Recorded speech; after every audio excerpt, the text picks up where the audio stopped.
दोस्तों आप ये वीडियो देखने आए हो again the life of an MBA student. अगर बहुत ही शॉर्ट में मुझे इसका यूट्यूब शॉर्ट बनाना हो तो मैं आपको पहले ही बता देता हूँ, जिनको जल्दी भागना हो ना भागे, पर मैं बहुत शॉर्ट में बताता हूँ कि एक बी स्कूल लाइफ में, अच्छे बी स्कूल में लाइफ 3 चीज़ों में डिवाइड होता है, एक ट्रायंगल की तरह होता है और जनरली आपको 2 ही मिलता है। ये क्या 3 चीज़ें हैं माय डियर फ्रेंड्स? ये है गुड CGPA, रिलेशनशिप और स्लीप। ठीक है, मैं आगे डिफाइन करूँगा। रिलेशनशिप में ही मैं डिफरेंट कमिटीज़ को रख रहा हूँ, एक्स्ट्रा करिकुलर एक्टिविटीज़ को रख रहा हूँ, और CGPA तो CGPA है तो, और तीसरा है स्लीप। जनरली आप इसमें 2 ही चीज़ें चुन सकते हो और जनरली लोग CGPA और बाकी चीज़ें चुनना चाहते हैं, बट जितना ही आप वो दोनों चीज़ों को और बढ़ाओगे स्लीप आपका कम होता जाएगा। जितना ही आप स्लीप और CGPA को बनाओगे आपका कमेटी का काम कम होता जाएगा, जितना आप कमेटी का काम और स्लीप को बढ़ाओगे आपका ग्रेड कम होगा। मैं ज़्यादा एम्फोसिस कमेटी के काम में करता था और मार्केटिंग ग्रेड्स, स्ट्रैटेजी ग्रेड्स में करता था, फिनेंस और ऑपरेशंस थोड़ा कम करता था, और प्लेसमेंट कमेटी में था तो काफ़ी टाइम दिया था मैंने, तो मेरा तो बहुत ज़्यादा टाइम ये रिलेशनशिप जो मैं कह रहा हूँ, मतलब डिफरेंट एक्स्ट्रा करिकुलर वर्क पे चल जाता था। ये एक इन शॉर्ट बी स्कूल में लाइफ है। आपको प्रायोरिटाइज करना पड़ता है कि आपको क्या चुनना है, what matters to you in this B school, जो आपके साथ लाइफ में भी होगा। और इसीलिए बी स्कूल लाइफ आपको प्रिपेयर करता है कि आप लाइफ और कॉर्पोरेट लाइफ में अच्छा कर पाओ, because it makes you to prioritize things and go after them and then in a competitive world perform them. Detail में जानते हैं लाइफ कैसी होती है माय डियर फ्रेंड्स। सबसे पहले मैं आपको टर्म वाइज आपको लाइफ बताता हूँ। ठीक है, जब आप जनरली कोई अच्छे बी स्कूल में जाओगे आपके 6 टर्म्स होंगे, हर टर्म के हिसाब से लाइफ कैसे होगी मैं आपको बताता हूँ। देखिए, जो टर्म 1 है वो सबसे हेक्टिक टर्म होता है। क्यों होता है? क्योंकि इसी टर्म में आप जाओगे, आपको पहले तो ये हेक्टिक बी स्कूल लाइफ में जाना होगा, मिंगल करना होगा, कल्चर यहाँ का देखना होगा। इसके बाद आपके बहुत सारे एक्टिविटीज़ होते हैं जो सिर्फ टर्म 1 में होते हैं, जैसे कमिटी फॉर्मेशन सेकेंड ईयर में भी होता है, बट सबसे ज़्यादा कमिटी फॉर्मेशन टर्म 1 में होगा। ठीक है, इसके बाद आपका रेज्यूमे बनेगा, इसके बाद आप पहली बार देखोगे कंपनीज़ आपको रिक्रूट करने आ रही है। टर्म 1 में ही समर प्लेसमेंट्स बहुत सारे कंपनीज़ में, बहुत सारे कॉलेजेस में थोड़ा बहुत स्टार्ट हो जाता है। कंपनीज़ क्या आ रही है वो प्रोसेस स्टार्ट हो जाता है, बहुत लंबा प्रोसेस होता है। आपका कमेटी, ग्रुप फॉर्मेशन, पढ़ाई के अलावा ग्रुप प्रोजेक्ट वर्क के ग्रुप्स, प्रोजेक्ट वर्क का काम करना और नॉर्मल बी स्कूल का काम करना, ये सारी चीज़ें apart from settling in and making friends, ये सारी चीज़ें टर्म 1 में होती है। तो term 1 is very very hectic. Term 1 is actually the most hectic of all the terms. Term 1 actually सही माने तो 2 टर्म के बराबर है। टर्म 4, 5 का 2 टर्म नहीं, टर्म 2 और टर्म 3 के बराबर है। तो term 1 is the most hectic term my dear friends. Life कैसी होती है मैं आपको बताता हूँ। जैसे आप बी स्कूल जाओगे, आपका पहला हफ्ता थोड़ा टफ होगा, जिसमें आपका ड्रेस रिहर्सल होगा। मतलब पहले हफ्ते में आपको और ज़्यादा काम दिया जाएगा, सीनियर्स आपको काम देंगे ताकि वो आपको प्रिपेयर करेंगे कि आगे जो हेक्टिक लाइफ है आप उसके लिए परफॉर्म करें। इसके बाद बहुत सारी एक्टिविटीज़ होंगी जो पढ़ाई के अलावा होंगी और एक साथ आपके पास आएंगी। बहुत सारे लोग इसे फोकस नहीं करेंगे तो वो कमिटी में और अच्छा काम कॉलेज में ले आना भूल जाएंगे, they won't be able to take it.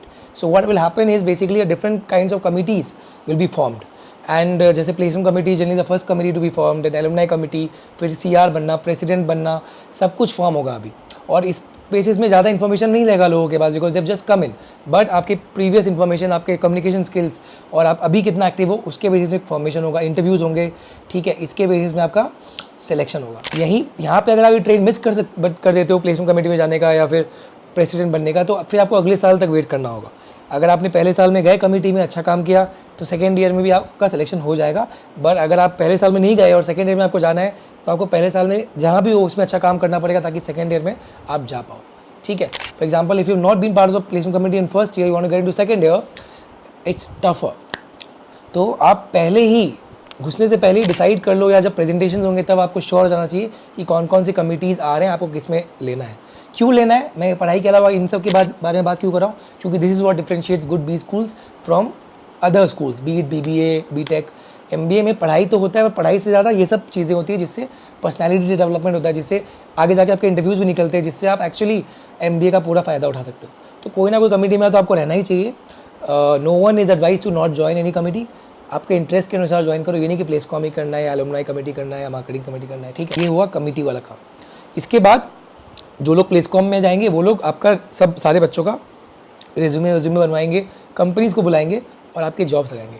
ये सब काम इतना सारा जो हो रहा है ये क्लास के अलावा होता है। तो जनरली आप देखोगे कि ये काम रात को हो रहा है, तो कमेटी वाले खुद रात को काम करेंगे और बच्चों के साथ जो काम होगा वो भी रात को होगा 9-10 बजे के बाद, क्योंकि क्लासेस भी बहुत ज़्यादा टाइम हो। क्लासेस 8:45 से 1 PM तक तो होगा ही, कई बार 8:45 से 5 PM के बीच में कभी भी हो सकता है।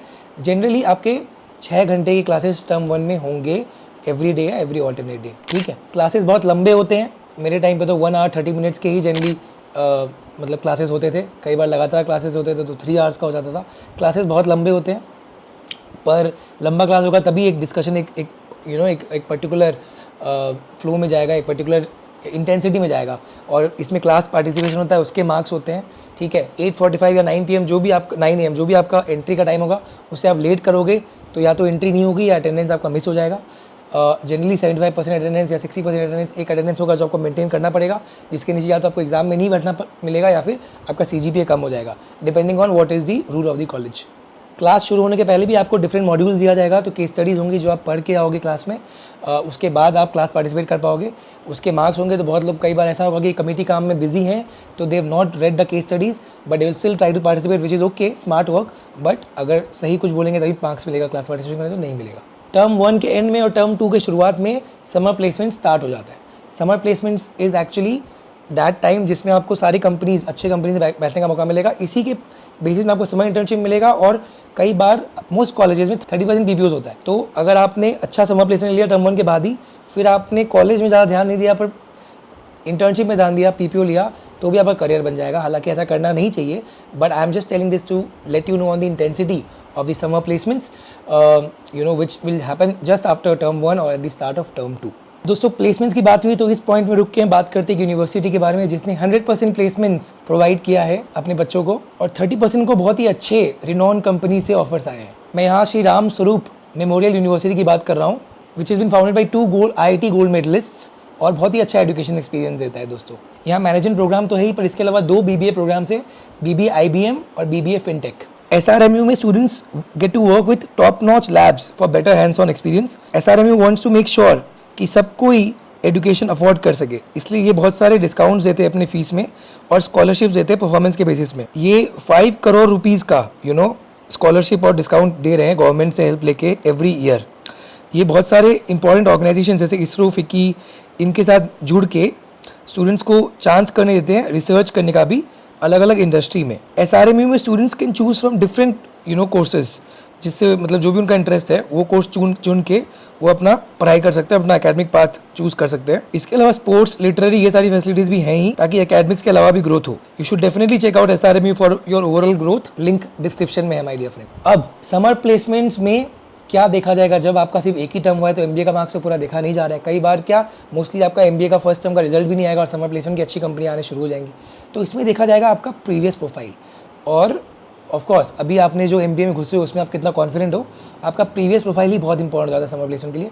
तो हाँ, पुराने पाप, आप SRCC से हो, IIT से हो, आपने क्या बैकग्राउंड पढ़ा है, आपका वर्क एक्स क्या है, आप कितना अच्छा कम्युनिकेट करते हो, all these will come into play, which is why MBA में घुसते भी ज़्यादातर अच्छे कॉलेज में अच्छे लोग ही हैं, करते भी अच्छे लोग हैं। MBA generally an add up degree, अगर आपके पुराने पाप बहुत ज़्यादा हैं तो आप अच्छे कॉलेज में एंट्री भी लेना मुश्किल है, और फिर एंट्री ले भी ले तो जो अच्छा प्लेसमेंट भी लेना बहुत मुश्किल है, टॉप प्लेसमेंट, बिकॉज MBA में एक्चुअली पुराना ही ज़्यादा काम आता है। स्कूल तक भी आपका ख़राब हुआ है, कॉलेज में मेकअप कर लोगे, पर MBA में कॉलेज में मेकअप करना थोड़ा मुश्किल हो जाता है। कॉलेज में ख़राब हुआ, वर्किंग से मेकअप कर लोगे, पर कॉलेज वर्किंग दोनों ख़राब हुआ तो समर प्लेसमेंट से मेकअप करना मुश्किल होता है, फिर फाइनल प्लेसमेंट से मेकअप करना पड़ेगा, जो टर्म 5 टर्म 6 में होगा, टर्म 3 में तो नहीं हो रहा है, 2-3 में। ठीक है, अब बात करते हैं टर्म 3 में। टर्म 3 तक होपफुली अच्छे 20 स्कूल तक का तो समर प्लेसमेंट खत्म हो जाएगा। टर्म 3 में generally people prepare to do well in their summer internships in a way. Term 3 में जो लोग बच गए हैं फिर वो समर प्लेसमेंट लेने की कोशिश करते हैं। टर्म 3 के बाद टर्म 4, 5, 6 में आपके स्पेशलाइजेशन आने चालू हो जाते हैं। कई कॉलेज में टर्म 3 में भी इलेक्टिव्स जो होते हैं वो आने गिरने चालू हो जाते हैं। तो यहाँ पे क्या करते हैं लोग, सेल्फ आइडेंटिफाई करते हैं कि भैया अब हमें करना क्या है, अगले साल कौन से कमेटी में पार्ट लेना है, क्योंकि इंटर्नशिप के बाद वापस न्यू कमेटी के सिलेक्शन होंगे, तो लेना है कि नहीं लेना है, चिल मारना है। बहुत लोग चिल मारते हैं कि नहीं नेक्स्ट से कुछ नहीं करूँगा। स्टूडेंट एक्शन में जाना है कि नहीं, बहुत बार टर्म 3 में डिसाइड करना पड़ता है, प्रोसेस अप्लाई करना पड़ता है। ठीक है, तो टर्म 3 बहुत आपका एक तरह से अगले ईयर के लिए आपका प्लानिंग होता है। पढ़ाई तो होती है, पर आपको क्या सब्जेक्ट लेना है, क्या इलेक्टिव लेना है, इंटर्नशिप मिला है तो कैसे अच्छा परफॉर्मेंस डालना है, क्या आपका इंटर्नशिप मन का मिला है तो मतलब उसी में आपको इलेक्टिव लेना है। All these decisions you will take in term 3। Term 3 के बाद समर इंटर्नशिप होती है, उसके बाद टर्म 4, 5, 6 होता है। टर्म 4, 5, 6 थोड़ा चिल होता है। टर्म 4 में ही इंटर्नशिप के बाद आपको PPOs मिलने चालू हो जाते हैं, प्री प्लेसमेंट ऑफर, मतलब जिन्होंने अच्छा परफॉर्म किया उनके पास मेल आएगा या प्लेसमेंट कमेटी का मेल आएगा कि आपको प्री प्लेसमेंट ऑफर मिल गया। कई कॉलेज में आपको प्री प्लेसमेंट ऑफर मिल गया है तो आप हर कंपनी के लिए नहीं बैठ सकते। अगर आपने एक्सेप्ट कर लिया पीपीओ तो आप नहीं बैठ सकते हर कंपनी में। कई कंपनी में आपको ज़बरदस्ती, कई कॉलेज में आपको ज़बरदस्ती पीपीओ एक्सेप्ट करना पड़ेगा, बहुत सारे कॉलेज में आपको ज़बरदस्ती पीपीओ एक्सेप्ट नहीं करना पड़ता है। तो ये सब चीज़ें हैं जो डिपेंड करता है कॉलेज टू कॉलेज, ठीक है।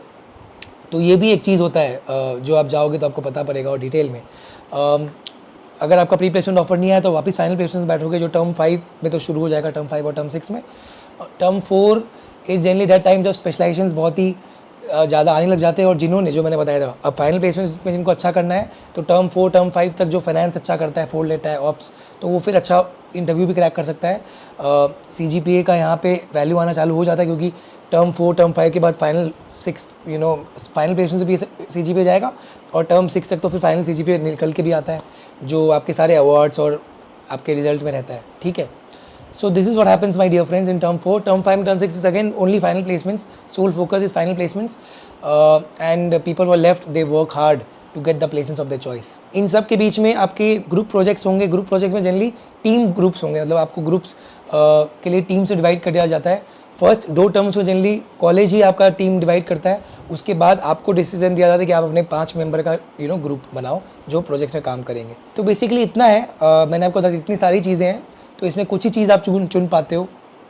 अगर आपने डेटिंग गेम स्टार्ट कर या रिलेशनशिप में हो विद अ बॉयफ्रेंड और गर्लफ्रेंड, तो आपको, और सोना भी है तब तो CGP और कमिटी दोनों भी मिस हो सकता है थोड़ा। तो बहुत कुछ होता है। B school life is very different from a normal undergrad life and job life of course. If you have any questions ask me in comments. All the best, stay safe and take care.